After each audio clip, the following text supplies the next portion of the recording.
Vale, eskerrik asko, egun on danei barkatu. Nagore naiz Bilbo Hezkuntza Fakultatetikan eta, nahiko nituzke baita ere, eskerrak eman webinarra antolatzeagatikan. Nire hitzartzea izango da, talentuan inguruko... Barkatu, Nagore, jarri beharrean hori, Ai! peinu mota, handitu, eta supotzen dut gehi, handitu ikusiko dugula. Bale, itxoen, hau zure gara gertatzen, beste gauza bategatik.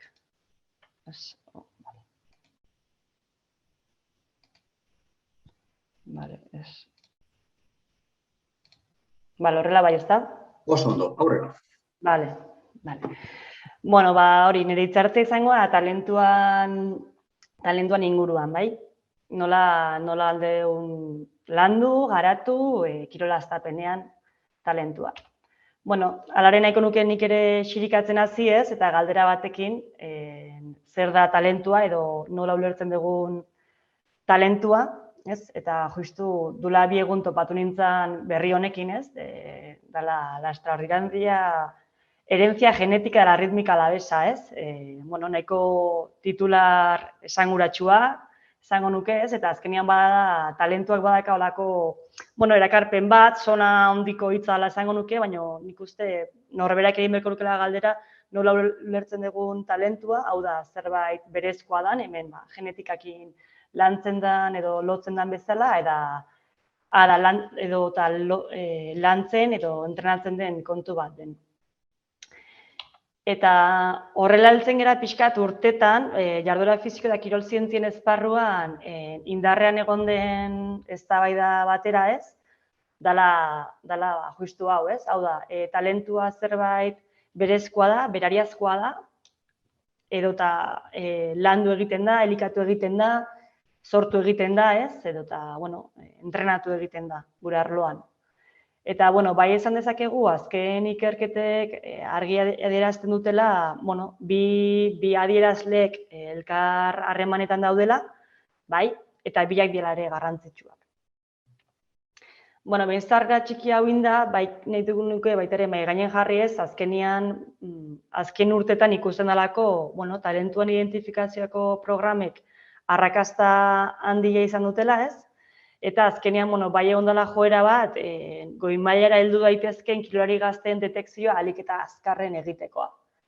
Honen atzean dagoen, sinesmen edo uste hortaz gain, badirudi badakalare harreman zuzen bat, Erikson eta kideek, 1993an egin zuten teoria batekin, eta teoriaren arabera, kirolari batek, bere goi maila edo potentzial maximoa 10 urtetako formazio espezifikoen ondoren lortzen zuen. Hortaz, agian, pixka teorioan tiraka ez, azkenen 10 urte ez diralako gutxi eta espezializazioa emateko 10 urtetan, ez, bai ikusi da nolabait joera bat ahalik eta azkarren detektatu nahi izatekoa, eta honek eraman digu, beste ondorio batzuta. Izan dena adibidez, baita ere beste joera bat, parametro fisikoak aztertzekoa eragoiztiar batean, ez? Kirol batzuekin edo kirol espezial batzuk, espezifiko batzuk esaterako altuera, ez? Saskibaloian, ikusten dela igual errendimenduarekin edo garai aurren adin batean igual badakala nolabeteko onurak izatea, ez? Bai onda, parametro fisikoak aztertzeko joera bat eragoiztiar batean, baina ezin dugu ahaztu aurrak azkenean, aurrak eta gazteak garapen aldian daudenak eta parametro hauek ere aldakorrak direla, ez? Eta hortaz gain ere, nolabait talentu programa edo detekzio programa hauek ere nolabait ere mesede egin diete bagian espezializazio goiztiarran hasi diren aur eta gaztei. Hortaz, bai ikusten dugu, guzti honek nolabait jarraitzen diola talentuaren kontzeptualizazio oker bati ez, eta hau birformulatzeko beharra dagoela. Hortaz, talentuaren kontzeptualizazioaren birformulazio honetan, bai aipatzea 1989ko ikerketa batzutan aipatzezala, talentua muga biologiko, psikologiko eta soziologikoen elkarrekintza konplexu bat dela, ez dela, ez gauza simple edo bakan bat. Hortaz gain ere, multidimentsionala dela, azkenean gauza askok eragiten dutela bat bere garapenean ez, bere garapen optimoan, eta baita ere dinamikoa dela, hau da, aldakorra dela eta ez dela estankoa, ez? Eta, gauza batzuen alde zuela igual talentu gehiago izan eta beste batzutan agian ez horren beste, orduan ezin dugula zerbait estatiko gisa ulertu, baizik eta, bueno, gauza askokin harremanetan dagoena eta dinamikoa dena. Hau esan da, nahiko nuke ere laburki, baita ere, bueno, ikusteko literaturak edo ikerketak zer esaten digute zeintzuk izan daitezke talentu adierazleak kirolean, bai? Eta, bueno, lehenengo eta adierazletako bat bada, ez, pixkat lotuta nature edo berezkotasun horrekin, bai, ez, karga genetiko eta alderdi fisikoekin lotzen diren adierazleak, izango zela, bueno, dula bi eguneko berrian ikusi genunarei nabarmentzen duten alderdi horiek, baina hortaz gain ere beste hainbat alderdi ere badaude, esaterako entrenamendu egituratua jasotzeko aukera, ez, eta horretarako ingurune egokia izatea ere, ikusten da oso adierazle nabarmena dela talentua garatze bidean, ez? Horretaz gain ere, ikerketek aipatzen dituzte zenbait abilezi kognitibo, esaterako erabaki hartze ahalmen azkarra izatea, edota lidergorako joera edo aukera edo ezaugarriak izatea, eta hortaz gain ere, praktikarako determinazioa, dedikazioa, eta lehiakortasun kutsu bat ere izatea, baina baita ere motivazioa, ez? Hau ere, gerora ikusiko dugu, beharrezkoa dela talentua garatzeko bidean. Nola nahi ere, kontuan izan behar dugu, talentuan gauza askok, talentuan garapen optimo bat izateko testuinguru anitzak daudela eta testuinguru horietan eragiten diela kirolariei, hori garatu edo ez horren beste garatu agian ez, eta baitaren nahi nunekarri laburki ikusteko eta pixkat begirada zabaltze aldera zeintzuk diren talentuaren garapenean eragin faktoreak, ez? Eta, literaturaren arabera, hortunetak idek bi testu inguru nabarmentzen dituzte, bata izango litzake makroingurua, ez?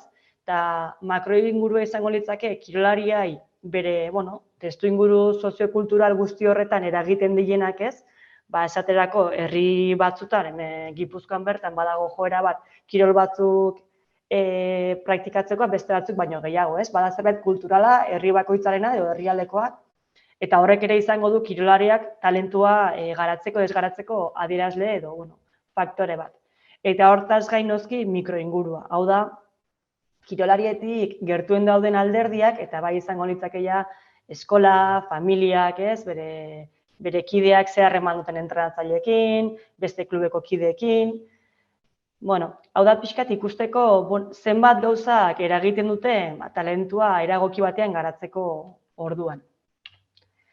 Eta, baina nuke pixkat jun ezaten zeintzu dian talentua egoki garatzeko gomendio batzuk, eta proposatuko-tena, aurkeztuko-tena izango da, Martin Daleta kideek 2005an proposatzen duten modelo bat, bai?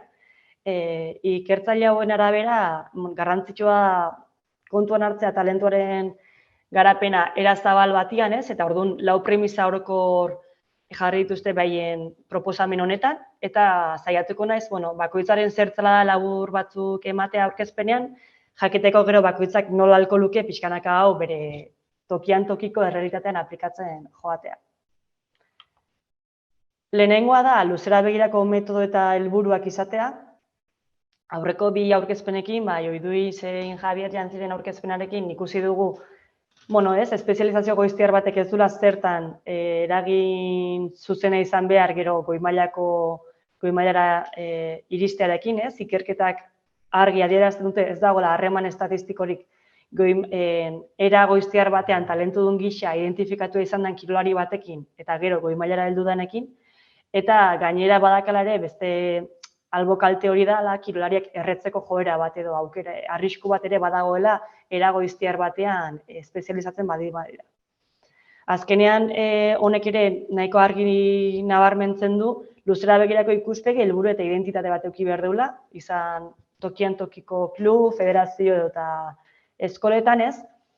Eta, zentzu berean ere, era egoki batean garatzeko talentua ikustena beharrezkoa planifikazio eta ezarpen sistematiko bat izatea, azkenian ikusten delako talentua garatzeko eta baita ere da, ez, landu beharreko edo aintzat hartu beharreko beste hildo bat, eta hainbat gauzak ere egiten dutenez bere garapenean, saiatzea talentua egoki garatzeko prozesu hau ere ongi koordinatzen, lehen aipatu ditugun testuinguru hauek edo behintzat mikroinguruko hauekin ere koordinatuaz, ez? Eta pixkat ikuspegi hori izatea. Bigarrena izango litzake maila anitzeko mezu koherenteak iristea edo bidaltzea kirolariei, ez? Eta azkenean da, bueno, batez ere kirolari iriste zaizkien mezuak eta egia da ez gehala bizira isolatu batean eta bueno, komunikabideetan eta bueno, mezuak anitzak jasotzen dituztera, baina saiatu beharko gineke gertuan gertuko harreman horietan, ez? Filosofia batekiko koherente dien helburu eta metodoak jasotzea eta horrekiko mezuak, ez? Non luzera begirako bueno, garapena, ibilbidea, ez? Eta errefortzua hori ere saritu eta errekonozitu egiten den. Zentzu honetan garrantzitsua eta beharrezkoa da danak egotea ikuspegi hortan eta horretarako beti bezala interesgarria izango litzake gurasoa, eskola, entrenatzaileak edo eta kideak formatzea ikuspegi hori argi izateko. Bestalde ere garrantzitsua ikusten da kirolari batek bere talentua egoki garatzeko gurasoak edo familia ahalik eta gehien engainatzea baldin prozesu horretan, arrakastarako aukera gehiago daudela, ez? Eta horretarako, bueno, bai gomendatzen dute, komunikaziorako patroi irikia izatea, izan eskola, klubak eta danadalakoak familiarekin. Eta bestalde ere aipatzen dute, babesarean hitzak egituratzea, ikusten dalako, bueno, kirolariak gero garapen aldian daudenez ere, bueno, hainbat danok pasaitugun etapa sentsibiletatik ere pasatzen direnez, garrantzitsua dela nolabait kirolari horiek babesteko sariak sortzia, ez? Eta bere ibilbidean ez oztopatzeko eta aurrera bidean laguntzeko nolabait sostengu sare batzuk sortzea. Hirugarrena izango zen eta ez naiz gehiegi luzatuko azken batean aurreko bi aurkezpenetan ere nahiko argi adierazu dela, ez? Enfasia garapen egokian jarri behar daula, baita ere talentua edo errendimendu maksimoa lortzeko bidean, espezializazio goiztiarraren ordez. Eta izango litzake, bueno, errespetatzea etapa bakoitzako esperientzia eta ikaskuntza espezifikoak. Eta, bueno, bertan landu behar dituzten oinarrizko abilezia psikosozial fisiko eta baita ere kirolaren abilezi espezifikoak. Bestalde ere, oreka bat mantentzea, ez, lehia eta atsedenan artean, berriz ere kirolariak erretzeko edo burnout sindrome hau ekidite aldea eta beraiek praktikan jarraitzeko motivazioa izateko. Hirugarrena ere, harremana daka, bueno, ikaskuntza autonomo eta arduratsua sustatzearekin, badakigulako, goi mailara heltzeko, ez, entrenamendu ordu asko inbertitu behar direla, kirolariak ere hala egin beharko lukela, baina noski ezin dituztela behin ikasketak ere albo batera utzi, eta horretarako disiplina hori ikasketarako orduak antolatzekoa, entrenamenduko orduak biak nolabait errespetatuaz, ez, horretara ere ardura hori sustatu behar dela. Eta azkena izango litzake, bueno, nolabait prozesuarekiko berezko motivazio eta konpromiso pertsonala sustatzea. Azkenean argi dago, motibatuta ez baldin badago kirolaria, ez dago arrakastarako aukerik ere ez. Eta hortan, bueno, bai entrenatzaileak, gurasoa, familia, mikroinguru hortan dauden agentiak saiatu beharko litzaketela, bueno, ez, berezko motivazio hori sustatzen eta praktikarekiko konpromiso pertsonal hori sustatzen. Eta laugarrena eta azkena izango litzake banakako garapen jarraitu bat egitea, ez? Honek bai nolabait norbanakoa ematen dio garrantzia eta azkenen nabarmentzen diran premisak edo ideiak dira, lehen aipatu duen ildotikan, ez? Ikusten dugunez ez dagoela harreman zuzenik era goiztiar batean talentudun gisa identifikatu izatearekin eta gerora goi mailara heltzearekin, bueno, ahalik eta gazte gehienei aukerak ematea behaien abileziak eta lantzeko, ez? Eta zentzu honetan, izango zen nolabait saiatzeak egiten ez, igual 12 urteko 12 aurre hartu eta hoiekin gelditzea, baizik eta pixkat zabaltzea aukera ahalik eta gazte gehienei ikusten dugulako talentuak garatzen joango den gauza bat dela eta batez ere aurrak garapen aldian daudela, ez? Oraindik askoak ikasteko eta askoak erakusteko ere. Zentzu honetan ere garrantzitsua da sistema malguak eskaintzea azken batean. Bakoitzaren edo, bueno, garapen maila ezberdina itokia emanez, ez bakarrikan maila altuan dauden haur eta gazteei, ez? Eta nolabait danak behaiei garatzeko aukera emateko. Hirugarrena izango litzake lehen aipatu duen babesakin ere lotuta, banakako jarraipen honetan ikustea bereziki, ez? Igual uzten dugunak talentua garatu aldutela edo goi mailara heltzeko aukera alduten kirolari horiei ere bereziki, saiatzea trantsizio momentuetan edo etapa aldaketetan, eskola aldaketetan edo, ez? Nolabait babes indibiduala eskaintzea, ez? Izango litzakela saiatzea arazoa aurre hartzen, ez? Arazoa aurkeztu aurretik. Eta azkena izango litzake banakako berrikuspe eta helburu erregularrak ipintzea, hau da, haur bakoitzak bere garapen maila, bere gaitasun mailan araberako helburuak ipintzea eta hori jutea pixkanaka berrikusten eta helburuak ere berriak ezartzen jutea. Banakako lan batean. Eta, ikusten duzunez bidea ez da erresa, gauza asko daude, badakigu ere zaila dela hain, askotan nolako modelo holistiko bat aurkezten diguenen hainbeste ertz dituenak nola txertatu gure egunerokotasunean, baina garrantzitsua iruditzen zaigu, beldurra eman arren saiatzea pixkanaka urratsak egiten eta saiatzea zer aldeun aplikatu bakoitzak bere tokian tokiko errealitatean. Eta, nahiko nuke amaitu aurkezpen bat, ikerketa zientifikotan ikusitako lanen ondorioz zeintzu dian gomendio batzuk, ez? Edo nolako genuke pixkat ozehartu berko genuke kontutan. Eta lehenengo izango litzake, ez? Talentuen identifikazioko programak saiesten saiatzea, eta, ez? Izan berren alik eta azkarren talentua identifikatu, garapen aldiai edo baliabideak zein errekonozimendua, ez? Garapenari ematea, eta ez soilik emaitzari. Bestalde, kirolaren mikro eta makro inguruei erreparatzea. Aipatu dituten, garapen egokirako gomendio hauek saiatzea nolabait aintzat hartzen eta bakoitzak tokian toki aplikatzen. Laugarrena izango litzake, baliabide sari zein errekonozimenduak lehenengoekin lotuta, ez? Saiatzea nolabait, diputaziotikan, eskoletatikan, federazioetatik, errekonozitzen, badakit ere egiten direla toki batzuetan, ez? Ibilbideei eta ez bakarrikan emaitzei eta nolabait, saiatzea ere, garapen lan horretan egiten ari diren edo esfortzu egiten ari diren eragile edo elkartei ere nolabait, errekonozitzen egin duten bidea, jakinda hori dela egian onuragarriena ikerketen arabera. Eta, batez ere kontuan hartzea eta argi ustea talentua garatzen joan behar den ezaugarri dinamiko bat dela, ez dela estatikoa eta, aldakorra ere badala, eta batez ere lan asko dagoela hori ondo garatzeko, ez? Pixkat hori aintzat hartzeko. Eta, ez nik ere sartu nahi zela denboretan, orduan hementxotziko nuke aurkezpena, eta edozein galdera baldin bazue, gero gusto, erantzun dizuet. Bale, eskerrik asko.